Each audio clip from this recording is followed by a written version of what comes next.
Ya, hari ini kami ini pemerintah Provinsi Jawa Barat yang berkantor hari ini di Pemda Kabupaten Kerawang bersama bupatinya kedatangan dua menteri, satu Menteri Perhubungan, dua Menteri ATR BPN.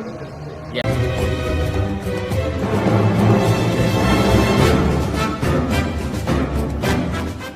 Assalamualaikum warahmatullahi wabarakatuh. Selamat malam Sampurasun.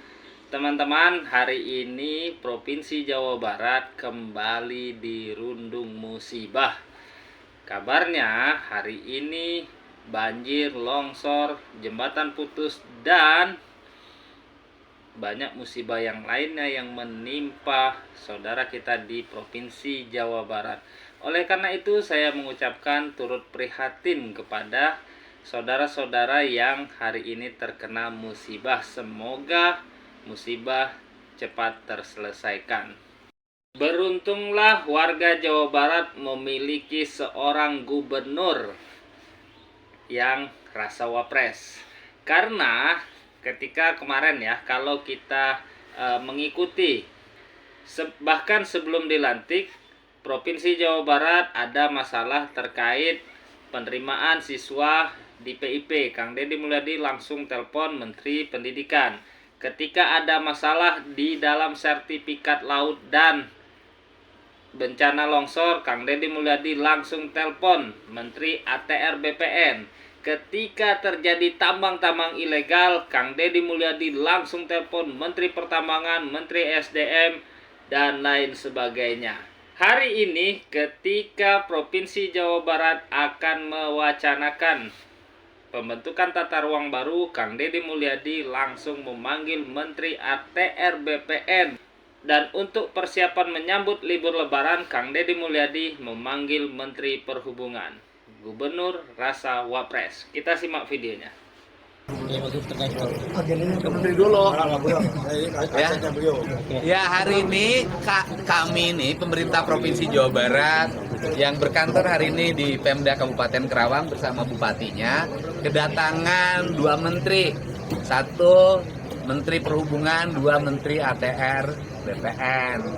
Yang kedua-duanya membicarakan hal yang strategik, yaitu yang pertama, kita akan fokus menyelesaikan persiapan mudik lebaran sehingga tidak terjadi problem atau crowded sehingga merugikan para pemudik dan menjadi bencana sosial, yaitu ngomong di media sosialnya nggak berhenti. Sehingga tadi sudah ada titik-titik rawan banjir, titik rawan kemacetan, pasar yang di Indramayu, yang di Cirebon, yang di Garut. Nanti tukang becaknya, sopir angkotnya, seluruh orang yang beraktivitas di pinggir jalan akan mendapat kompensasi dari pemerintah provinsi sehingga selama 2 minggu mereka tidak usah beroperasi.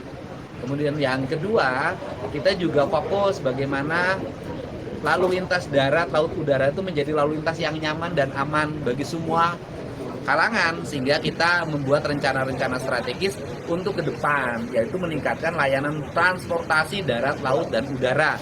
Termasuk kita berharap ke depan Bandara Kertajati bisa hidup. Minimal satu menjadi bandara yang bisa melayani kebutuhan masyarakat di Indonesia. Nanti tadi kita sudah menyampaikan beberapa strategi yang dibuat, termasuk mengoptimalkan Bandara Kertajati untuk perjalanan umroh dan haji. Nah, kita berencana membuat asrama haji dan umroh di Kertajati dan kami sudah merintahkan Sekda untuk membuat rencana pembiayaannya. Dan selanjutnya juga kita ingin bus yang di Kerawang segera bisa melayani masyarakat karena stasiunnya sudah ada sejak lama tetapi belum beroperasi juga. Dan hari ini atas dorongan dari Menteri ATR BPN dan Menteri Perhubungan, kita ingin segera ya beroperasi dengan berbagai perizinan, kelengkapan. Pemerintah provinsi memberikan supporting, termasuk 2 jembatan yang menghubungkan antara Kabupaten Kerawang dan Kabupaten Bekasi. Intinya itu. Soal banjir hari ini. Banjir Karanglegar saya sudah kasih solusi. Kalau direlokasi kayaknya susah warga ini. Solusinya adalah saya akan bangunkan rumah dengan tinggi dari lantainya 2,5 meter. Jadi rumahnya rumah kolong. Rumah kolong di atasnya boleh tembok, boleh bambu, boleh kayu. Nanti kita siapin desain arsitekturnya sehingga ketika pun banjir mereka sudah bisa menyesuaikan diri ya. Dan warganya setuju, tadi saya udah nanya. Berikutnya ya mudah-mudahan Kementerian PU segera membangun bendungan Cibeet dan bendungan Cibeet untuk mengurangi banjir di Kerawang. Untuk menjalankan Jawa Barat yang di ini, Bekasi Pak, yang ada di Bekasi. longsor di Bogor gimana Pak? Semua hal yang menyangkut bencana akan kita tangani. Apa yang menjadi kewajiban pemerintah provinsi akan kita kerahkan seluruh sumber daya yang dimiliki. Termasuk jembatan ya. Saya sudah sebentar lagi dipasang jembatan Beliknya. Sudah hitung 70 miliar kebutuhannya untuk bangun jembatan baru. Dan termasuk hari ini saya sudah merintahkan Kepala PU Jawa Barat untuk mengidentifikasi jembatan tua. Tahun depan dibangun semuanya, tidak lagi jembatan ambruk di tengah perjalanan karena usianya sudah tua. Pak, Yang di untuk Bekasi tata ruang itu- ditinjau ulang nggak? Oh iya, nih. Hari Selasa depan kita akan melakukan rapat koordinasi para bupati, wali kota seprovinsi Jawa Barat bersama Menteri ATR BPN untuk mengevaluasi tata ruang di Provinsi Jawa Barat, termasuk hilangnya daerah resapan air, daerah hijau, dan daerah pesawahan yang paling besar adalah Jawa Barat. Pak Menteri silakan. Siap.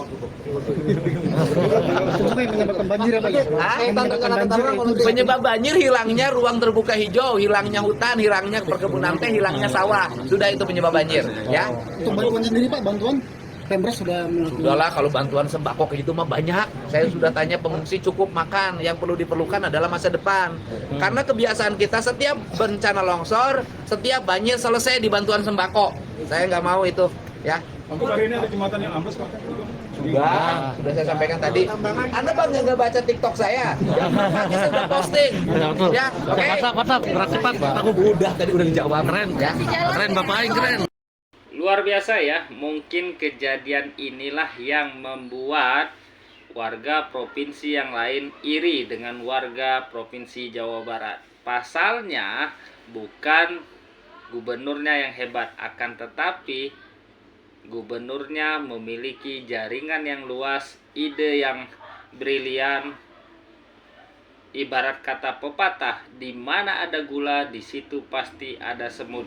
Jika sebagian kepala daerah, bupati, gubernur, wali kota memiliki pemikiran yang sama, memiliki tekad yang sama, memiliki ghiroh atau keinginan yang sama untuk bahu-membahu membangun daerahnya, membangun Indonesia, membantu presiden untuk mewujudkan asta-cita pembangunan nasional, maka secara otomatis para bawahan presiden, menteri, kepala badan, kepolisian, dan lain sebagainya juga akan membantu kepala daerah tersebut.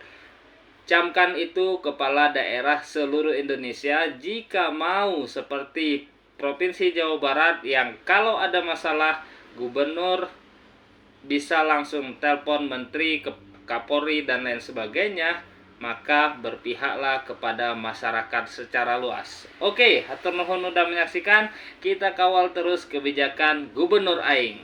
Tara, thank you, sampurasun, bye bye.